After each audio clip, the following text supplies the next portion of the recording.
vez más a Difficult Times. Esta noche estaremos hablando sobre un pasaje que es, vamos a llamarle controversial, es un poquito difícil de explicar.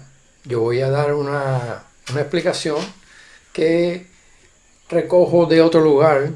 Yo no voy a tomar una postura dogmática en cuanto a esto, pero es una información que me gustaría traer porque creo que es muy pertinente a las discusiones de las profecías. Como ya hemos terminado con la parte de cumplidos, que fueron diferentes profecías, culminamos con la restauración de restauración final de Israel, y ahora pues vamos a tener este pasaje que es un poco, vamos a llamarle controversial, pero es simplemente por llamarle de una forma. Es muy bueno que hagamos esto con pasajes que sean difíciles, que como les he dicho siempre, mi intención es traer la información, presentarle lo que he encontrado o lo que yo creo y llevarlo a usted a que usted pueda estudiar por su cuenta y pueda profundizar en la palabra para que aprendamos juntos en este caminar hasta que el Señor regrese o nosotros vayamos a Él. Así que, bueno, voy a mostrar simplemente el título que le puse a esto, por decirlo así, y el pasaje más clave que vamos a discutir aquí, vamos a verlo varias veces durante nuestra discusión y veremos a ver hasta dónde llegamos con esto. Así que tenemos esto por aquí. Algunos de los que están aquí no probarán la muerte. Eso es lo que le llamé. Y lo que vamos a comenzar leyendo es el pasaje de Mateo 16, 27 al 28. Entonces vamos a ver por aquí. Aquí tenemos el pasaje, Mateo 16, del verso 27 al verso 28. Vamos a leerlo y lo discutimos un poquito. Porque el Hijo del Hombre vendrá en la gloria de su Padre con sus ángeles, y entonces pagará a cada uno conforme a sus obras. De cierto os digo que hay algunos de los que están aquí que no gustarán la muerte hasta que hayan visto al Hijo del Hombre viniendo en su reino. Si miramos esto, vamos a hacer una transición. Si miramos este pasaje y entendemos que el Señor está hablando con ellos de la venida del Hijo del Hombre, y les explica que vendrá en la gloria de su Padre y que vendrá con los ángeles, y pensar que eso sucedió durante algún momento dado en la historia. Hasta el día de hoy todavía no hemos visto al Señor venir en las nubes en la gloria de su Padre con los ángeles, porque dice que cuando Él regrese todo ojo le verá.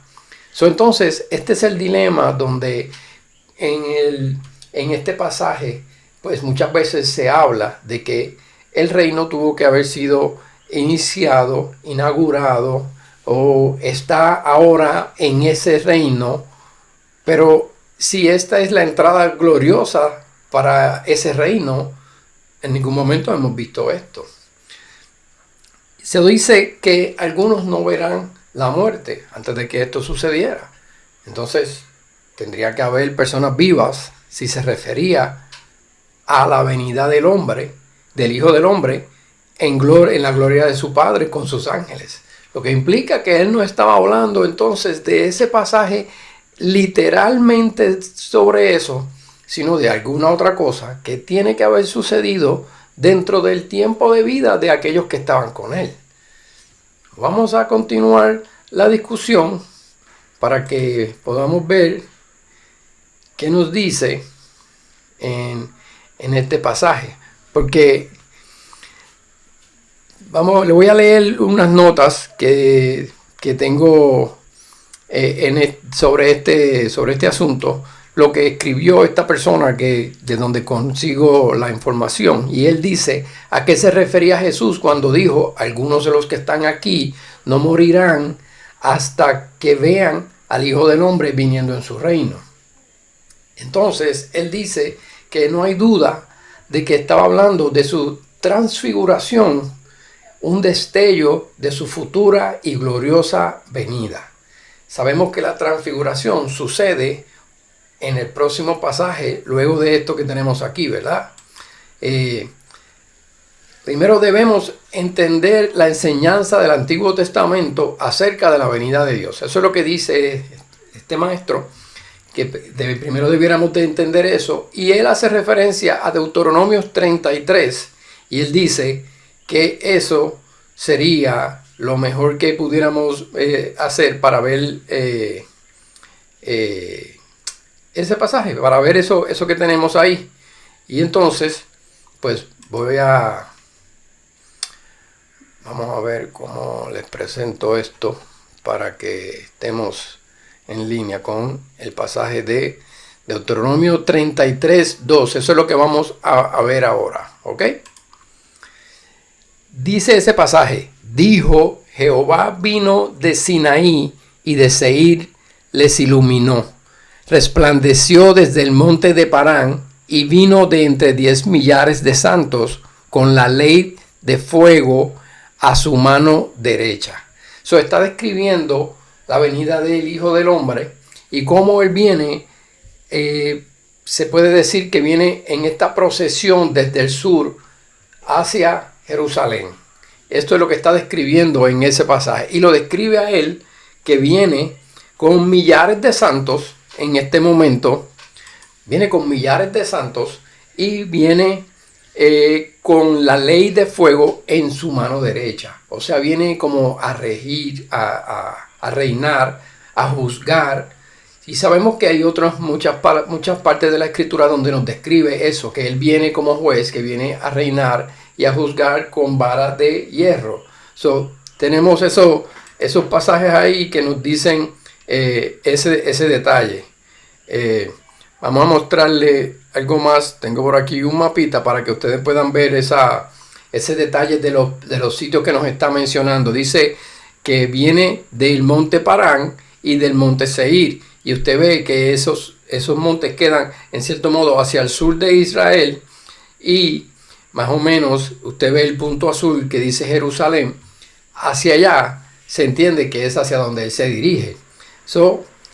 Viendo ese mapa, entonces tenemos una perspectiva de lo que el pasaje está diciendo. Él viene caminando desde el sur hacia Jerusalén y viene a reinar, a juzgar y a pelear contra sus enemigos, a destruirlos. Ese sería ese detalle final antes de que él entre a Jerusalén. Y entendemos que es cuando establece su trono. Ahí es que está la diferencia en cuanto a lo que unos piensan y otros no. Piensan que alguno que está sentado al lado del Padre y que ese es el trono desde que él está reinando en estos momentos. Otros entienden que por la condición del mundo no podemos pensar que él está reinando como tal, sino que él inició ese reino porque todo lo que estaba de parte de él hacer ya se ha cumplido. Ya él venció la muerte, ya él nos perdonó a nosotros y todos estos otros detalles que serían lo que establece el nuevo pacto.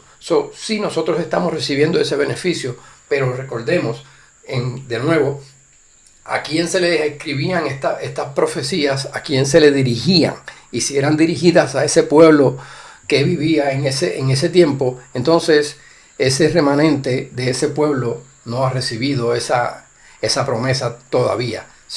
Sería, de nuevo, como expliqué antes, sería una sombra y estaríamos mirando hacia el futuro de lo próximo que pudiera suceder en este aspecto.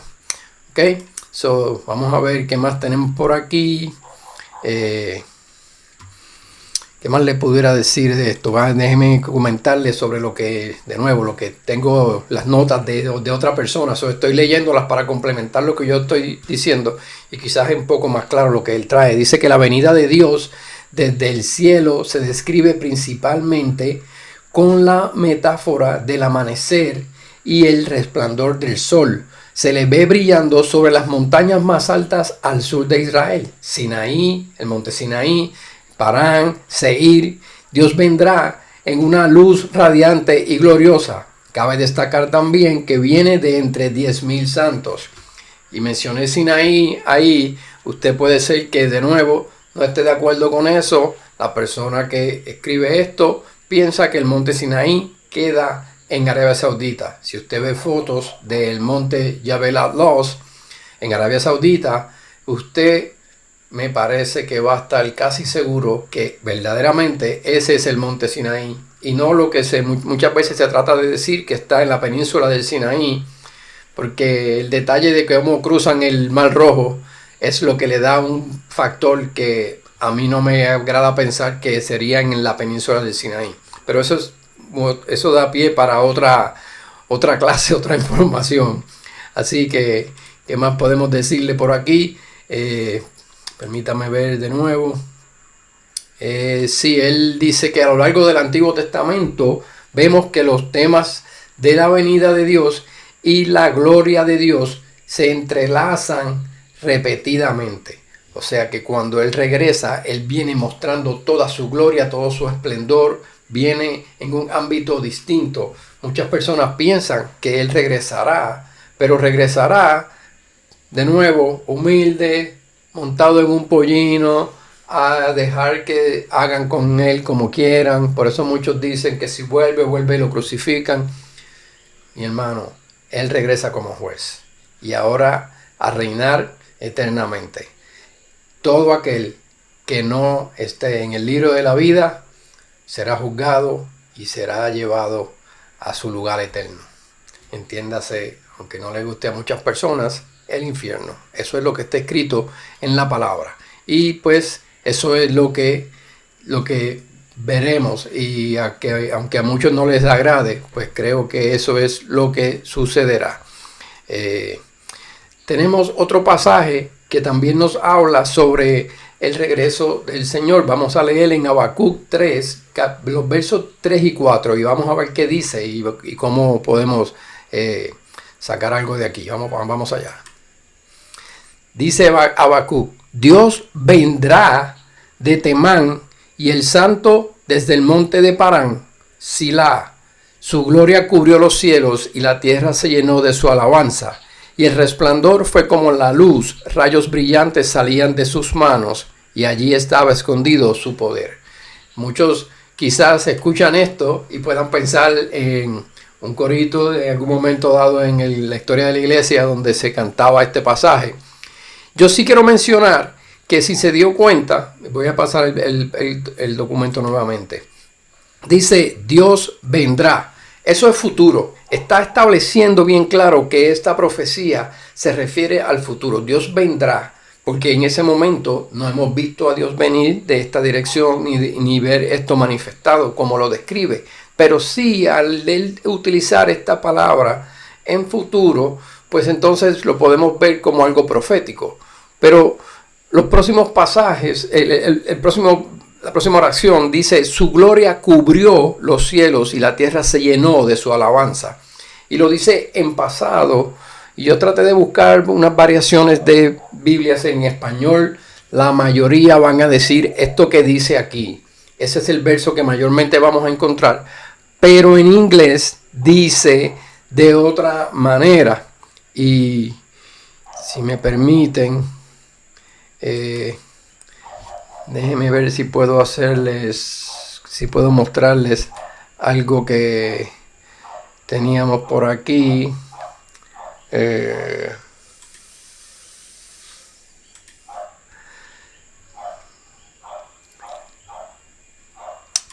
Voy llegando por ahí. Quiero leerles en inglés.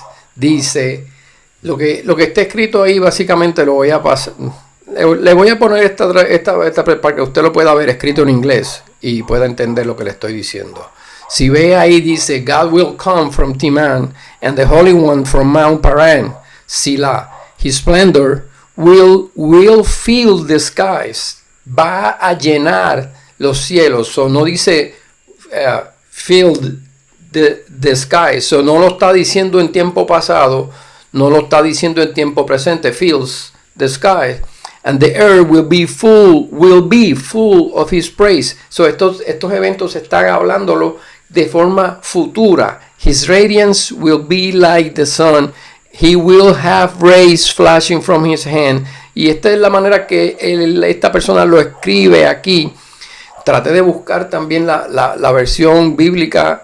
Y sí encontré una que decía will fill the sky, will be full of his praise, pero no pude encontrar la traducción bíblica que usted está utilizando. Por lo regular en inglés se utiliza la ESV y otras versiones, pero no pude encontrarla. No le puedo dar ese detalle. Voy a tratar de encontrarlo porque pues esto es simplemente cómo se oye en español y cómo se oye en inglés. Verdaderamente tenemos que ir a buscar qué dice el original y ver cómo está escrito. Y muchas de las Biblias de nuevo que encontré al buscarlas en español, aunque dice que son traducidas del hebreo, pues sí lo pone en ese verso. En sí va a depender de quién tradujo y qué pensó en el momento. Porque les recuerde que los pasajes proféticos tienen este detalle que los verbos muchas veces son utilizados de una manera que pueden significar pasado, presente y futuro. Tiene una manera de interpretar un poco más amplia que el español, que vemos algo en pasado y entonces nos vamos por ahí, nos agarramos de la gramática para querer decir esto. De nuevo, ¿qué quiero que usted haga con esto? No es que usted establezca una dogma y quiera controlar las cosas y decir, no, esto es así, esto es así. Es que lea el contexto de todo lo que dice el pasaje de Habacuc, lea la profecía que Habacuc trae, porque en Habacuc eventualmente nos va a hablar directamente de cuando vean al que traspasaron. Eso no ha sucedido, eso es Israel. Israel como pueblo no han reconocido a Yeshua como el Mesías, aunque hay muchos judíos mesiánicos que ya le sirven a Yeshua, a Jesús. Entonces, ese detalle pues es lo que quiero que usted pueda verlo objetivamente y tratar de entender que quizás se refiere a un evento futuro, porque si usted ha visto esto ya, si Jesús estaba aquí caminando y esto estaba sucediendo, entonces todo ojo le debió haber visto en ese momento que Él vino, y debe haber algo en la historia.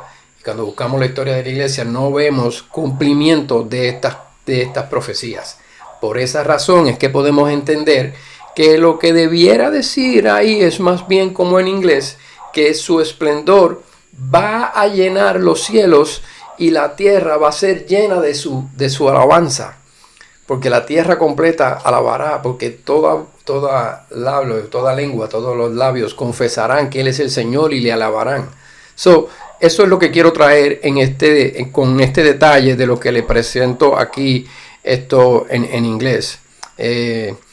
Isaías también nos presenta otros pasajes. Hay varios pasajes de Isaías que vamos a discutir para que usted vea cómo lo pone Isaías en este detalle. Y eventualmente los voy a llevar a la transfiguración. Quizás se está preguntando, pero si va a hablar de la transfiguración, ¿por qué está hablando de todas estas cosas? Es para que vea todo el detalle de cómo es que Él viene, la manifestación de el Hijo del Hombre. Nada de lo que les he dicho lo hemos visto. Todo esto sigue siendo profecía futura. Estamos esperando todas estas cosas. Isaías 35, del 1 al 4 dice, se alegrarán el desierto y la soledad. El yermo se gozará y florecerá como la rosa. Florecerá profusamente y también se alegrará y cantará con júbilo. La gloria del Líbano le será dada, la hermosura del Carmelo y de Sarón. Ellos verán la gloria de Jehová, la hermosura del Dios nuestro. Fortaleced las manos cansadas, afirmad las rodillas endebles. Decid a los de corazón apocado, esforzaos, no temáis. He aquí que vuestro Dios viene con retribución, con pago. Dios mismo vendrá y os salvará. Ok, ese es un pasaje muy poderoso. Dice que Dios mismo vendrá y nos salvará. Entonces, hemos visto esto. Se ha manifestado de esta manera. Porque en cierto modo, todos estos pasajes, cuando hablan de que Dios hará algo o Jehová hará algo, muchas veces lo presenta de una manera antropomórfica. Entendemos que quien va a manifestar estas cosas en sí es Jesús. Después de todo, Él y el Padre son uno, ¿verdad? Eso lo dice en Isaías. ¿Qué más les puedo mostrar por aquí de lo de Isaías? Me disculpan. Creo que el próximo pasaje también es Isaías 40 del 3 al 5. Ok, vamos allá. Voz que clama en el desierto, preparad camino a Jehová, enderezad calzada en la soledad a nuestro Dios. Todo valle sea alzado y bájese todo monte y collado, y lo torcido se enderece y lo áspero se allane. Y se manifestará la gloria de Jehová, y toda carne juntamente la verá, porque la boca de Jehová ha hablado. Ok, aquí está hablando de el regreso final de Jesús. Nuevamente no es de su primera venida, porque dice aquí, y toda carne juntamente la verá. Vamos a ver la gloria de Jehová manifestada. Este evento es un evento del futuro. Y eso es lo que vamos viendo en lo que nos trae Isaías en el los versos 3 al 5 del capítulo 40. ¿Qué más tenemos? Isaías 60 también nos dice algo en el verso 1 y 2. Vamos allá.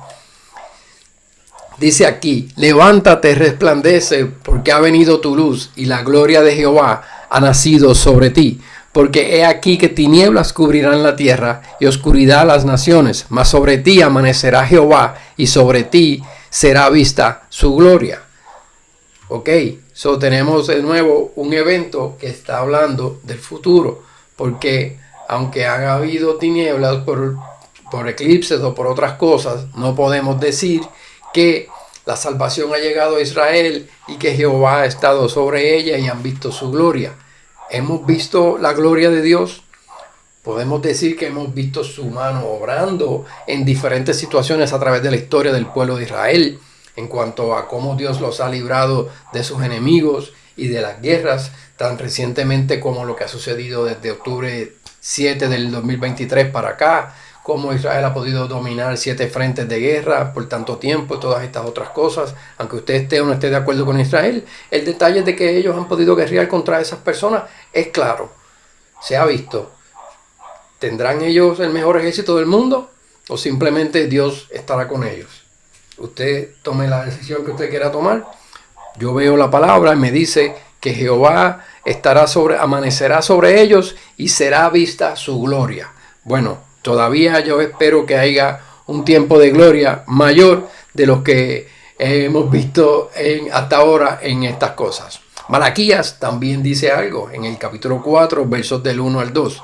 Dice por aquí, porque he aquí viene el día ardiente como un horno, y todos los soberbios y todos los que hacen maldad serán estopa. Aquel día que vendrá los abrazará, ha dicho Jehová de los ejércitos, y no les dejará ni raíz ni rama. Mas a vosotros los que teméis mi nombre, nacerá el sol de justicia, y en sus alas traerá salvación, y saldréis y saltaréis como becerros de la manada. Bueno, a algunos no les gustará que le digan que van a saltar como becerros, pero si usted está a punto de morir y lo libertan, y usted sale a una libertad y ahora usted sabe que ya nunca más usted va a tener que preocuparse por eso, yo creo que brincamos como becerros de la manada, de la emoción. Ver al Señor venir en su gloria, creo que va a ser suficiente para que brinquemos como becerros de la manada.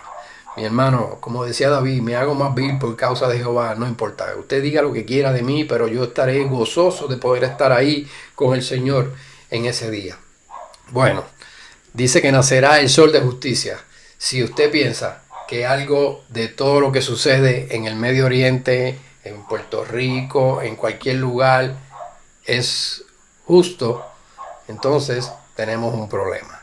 Primero que nada, la justicia de Dios lo que dicta es que todos merecemos la muerte, por cuanto todos hemos pecado. No hemos muerto, aún con todo lo que hemos pecado.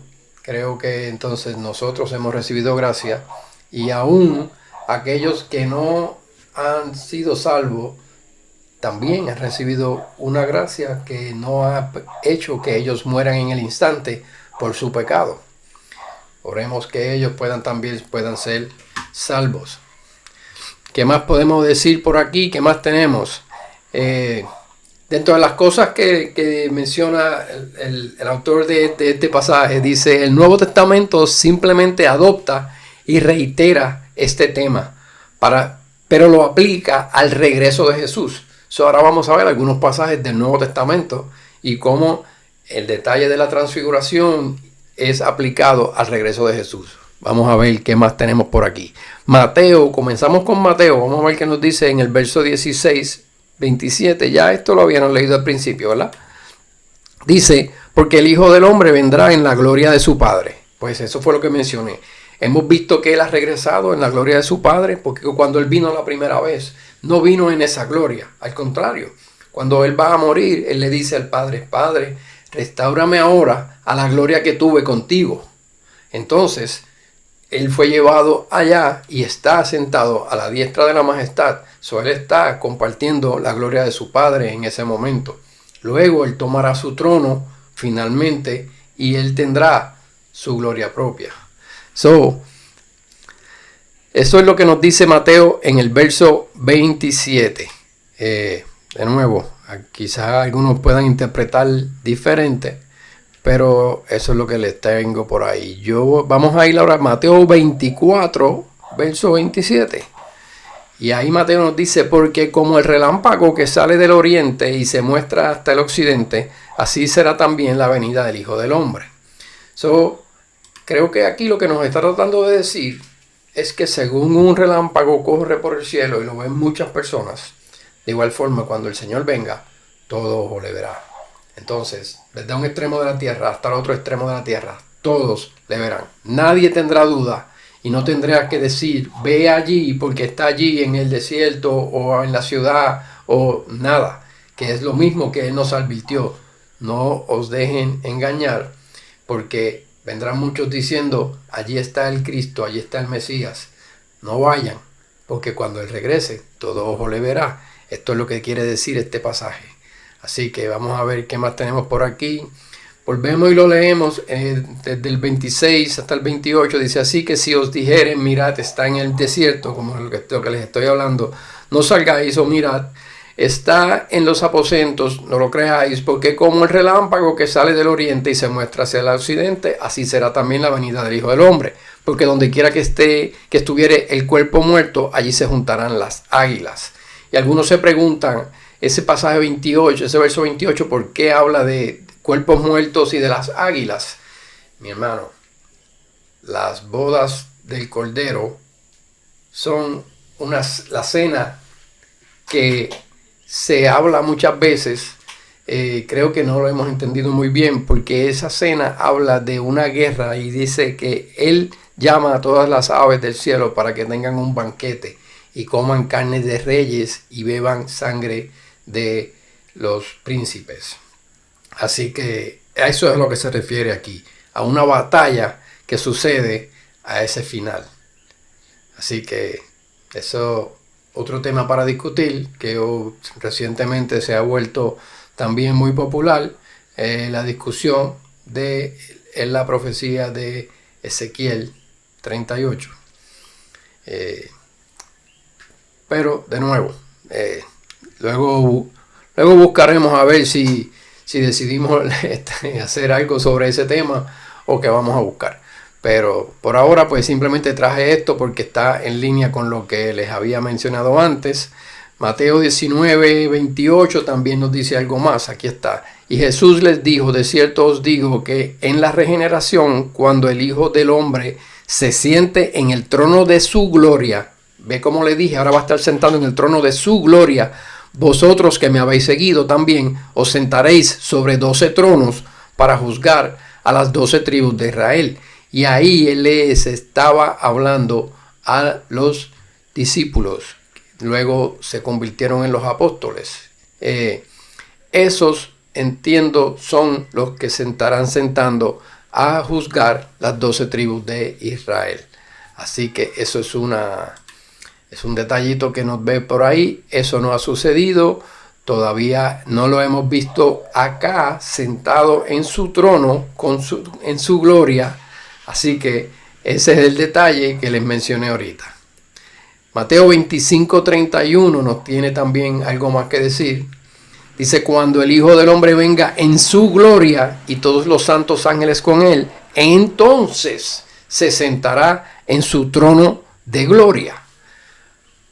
De nuevo, ya ve cómo hay una discrepancia entre lo que se dice del trono donde él está sentado ahora y lo que se dice ahora aquí Mateo, porque Mateo mismo nos está diciendo cuando él se siente en su trono y en su gloria. No está hablando de donde él está sentado, porque el Señor le dijo, siéntate aquí hasta que ponga a tus enemigos por estrado de tus pies. Cuando él se siente aquí, ya es en su gloria, ya todo ha sido finalizado, ya él está aquí de regreso. Ese es el detalle a estudiar. Véalo desde esa perspectiva, busque, estudie ambas perspectivas, y si usted encuentra algo distinto a lo que he mencionado aquí, me lo quiere compartir, por favor me lo envía por email, yo lo leo y podemos comentarlo acá, podemos hacer algún tipo de presentación para mostrar eso que usted traiga, otra perspectiva. Pero, de nuevo, no podemos decir que es el mismo tipo, que se refiere a lo mismo, que ya está sentado reinando en gloria. ¿Por qué razón? Porque el Señor le dijo, siéntate a mi lado, a mi diestra, hasta que yo ponga a tus enemigos por estrado de tus pies. El último enemigo que será puesto bajo sus pies es la muerte. Y aunque él venció la muerte, todavía la muerte no ha sido echada al lago de fuego. La bestia y el falso profeta no han sido echados al lago de fuego. Esos son los últimos que son vencidos antes de que él tome su trono en su gloria. Y luego el diablo se ha atado por 1000 años, si usted piensa como yo. Si no, pues no sé cómo usted lo presenta. El próximo pasaje que habla sobre el milenio. Pero, ok. ¿Qué más tenemos por acá? Ahora vamos a mostrar la transfiguración. Vamos a ver qué nos dice la transfiguración. Y Mateo continúa hablando, es el mismo pasaje que ya leímos, el 27 al 28. Porque el Hijo del Hombre vendrá en la gloria de su Padre con sus ángeles y entonces pagará cada uno conforme a sus obras. De cierto os digo que hay algunos de los que están aquí que no gustarán la muerte hasta que haya visto al Hijo del Hombre viniendo en su reino. Eso fue lo que dijo el Señor a sus discípulos. ¿Qué más tenemos por aquí? Vamos a ver, tenemos otro pasaje de Mateo 17, 1 al 2.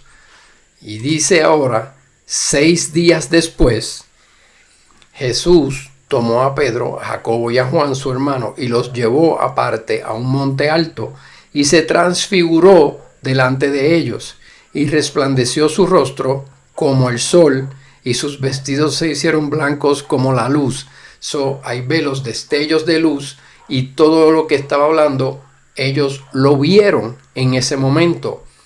Pero eso no fue permanente, fue un momento en el que el Señor les permitió ver su gloria, les permitió ver lo que un día vamos a experimentar, y ya ellos lo pudieron ver. ¿Está hablando de eso? ¿Era eso o estaba hablando de alguna otra cosa? Vamos a ver qué nos dice, porque uno de los que sí estuvo allí en ese momento habla sobre este detalle. Vamos a ver qué tenemos por acá. Observen cómo Pedro interpreta la transfiguración. Dice que fue un testigo ocular de la venida del Señor e identificó la transfiguración con su venida. Recuerde, Jesús estaba aquí, no fue a ningún lugar.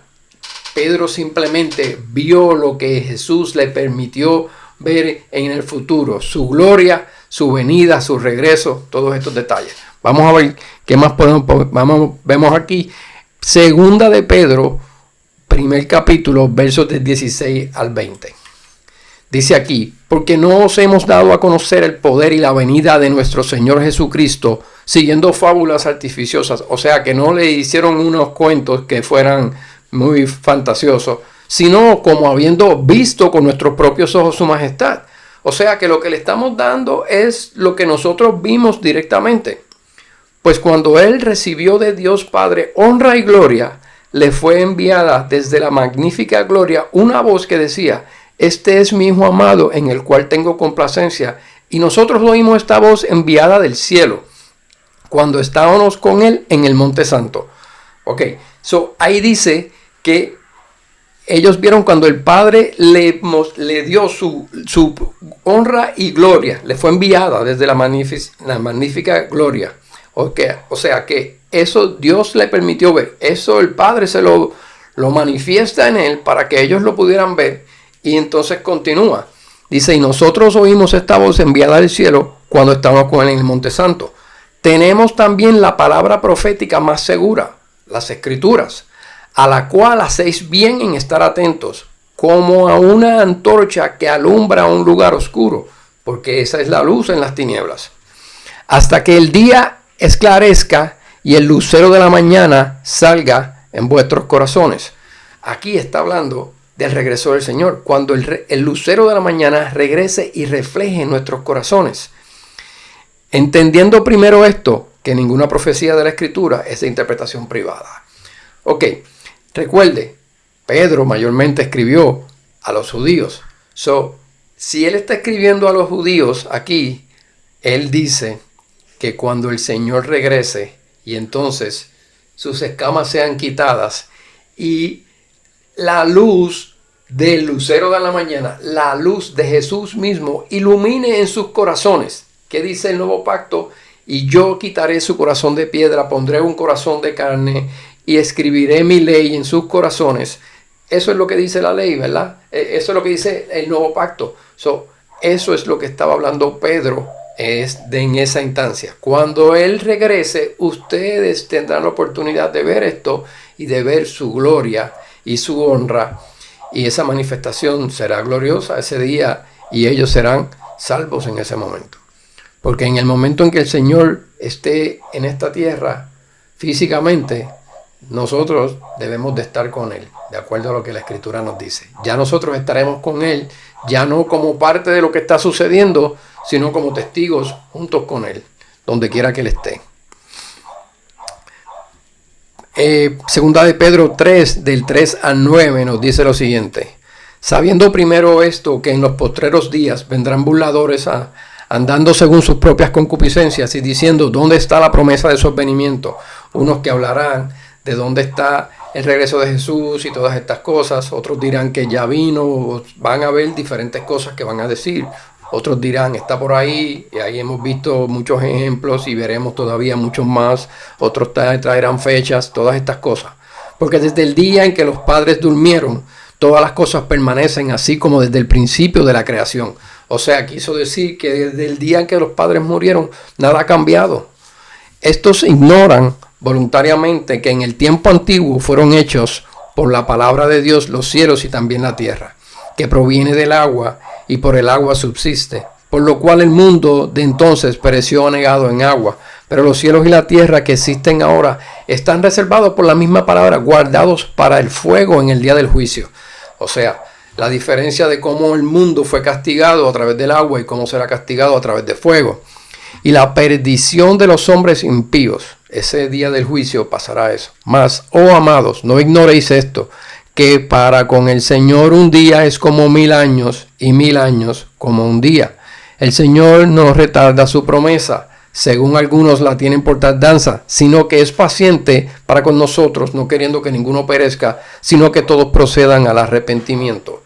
Ese pasaje, de nuevo un pasaje que muchos pueden buscar diferentes interpretaciones. Yo pienso que cuando nos hace referencia a un día es como 1000 años, 1000 años es como un día, y usted saca cuenta, creo que estamos próximos a llegar a ese último milenio. Y esto pudiera ser un indicativo, además de todas las señales que vemos y muchas de las cosas que están pasando. El Señor nos dijo, velad y orad. No estoy diciendo estas cosas tratando de caer también en decir fechas y cosas. No es lo que estoy tratando de decir. No le estoy diciendo, vaya y verifique qué fecha del año es, ni todas estas. No, hermano. Le estoy diciendo que si usted está velando y orando, usted está viendo el cumplimiento de muchas cosas que indican que esto que está escrito de manera literal, con un poco de metáfora, hipérboles y de otras cosas más, que si usted lo ve dentro del contexto de lo que está escrito y a quien se le escribió, hay un cumplimiento de unas profecías que vemos que se acerca. Hay unos que hemos visto que se han cumplido de una manera o de otra. Cierta parte de esas profecías, algunos de ellos, vimos la sombra, se las mostré, algunas de ellas. Hay muchas más, mi hermano. Son cientos de promesas en la Escritura. Ok, esto es un pasaje para leerlo con calma, para estudiarlo con mucho detalle, pero tomando en consideración todas estas cosas que les he dicho, porque creo que tienen mucha relevancia en cuanto a lo que estamos hablando. Sobre lo que Pedro nos escribe, usted debe leer el segunda de Pedro, primera de Pedro y segunda de Pedro, no son muy grandes esos libros, léalos completos para que vea todas las cosas que Pedro habla en esos libros y los detalles que él habla sobre este evento de la transfiguración y cómo él se expresa sobre el regreso de Jesús. Pero observe que él no considera la transfiguración como su última venida futura. Él no piensa que ese evento de ese día fue la venida, porque bien dijo en el verso anterior que leímos anteriormente que él no retarda su venida como algunos piensan y algunos se burlan. ¿Dónde está la venida del advenimiento de su Salvador? Pues él dice, él no se ha tardado porque no puede o lo que sea, sino por su misericordia para que todos procedan al arrepentimiento. Él lo dice bien claro, aquello del monte no fue su última venida, pero sí fue un destello de su gloria y ellos pudieron ver allí lo que él les había prometido, que algunos no morirían sin ver ese evento. ¿Qué más les puedo decir? Creo que eso que tenemos ahí es todo lo que tengo por esta noche. De nuevo, estoy grabando de noche. Preguntas, dudas, por favor, comuníquese conmigo. Si piensa diferente, comuníquese conmigo. Si no se ha suscrito al canal, suscríbase, deje un like, escriba algo, salúdenos. Déjenme saber si están interesados en las camisetas, si alguno quiere alguna, para entonces comenzar a distribuir lo que las personas quieran. Y pues continuemos orando, velando. Y no se vaya muy lejos. Difficult Times continúa trayendo diferentes temas. Si alguno quiere sugerir algún tema, me han pedido que hable sobre el Apocalipsis, que dé clases sobre el Apocalipsis. No tengo la intención de hacer eso, un proceso muy largo para cubrir verso por verso y poder explicar con más detalle. Además, muchos de los detalles que están allá en el Apocalipsis ya lo hemos cubierto en las profecías que hablamos, porque ¿de dónde toma Juan cuando escribe el Apocalipsis?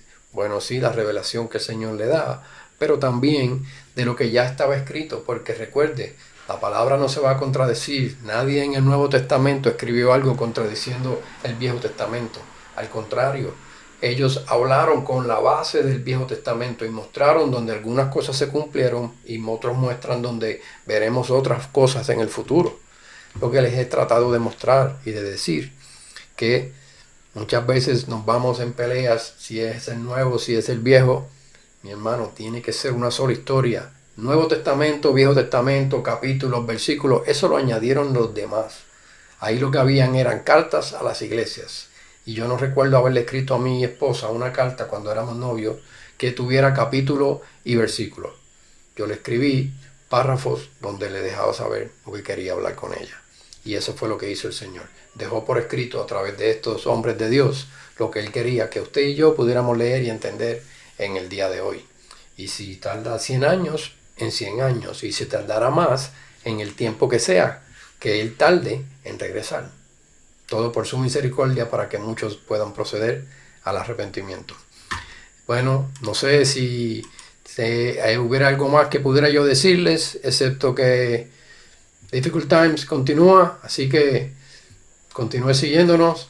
De nuevo le digo, suscríbase y denle like. Dios me los bendiga y será hasta el próximo video de Difficult Times.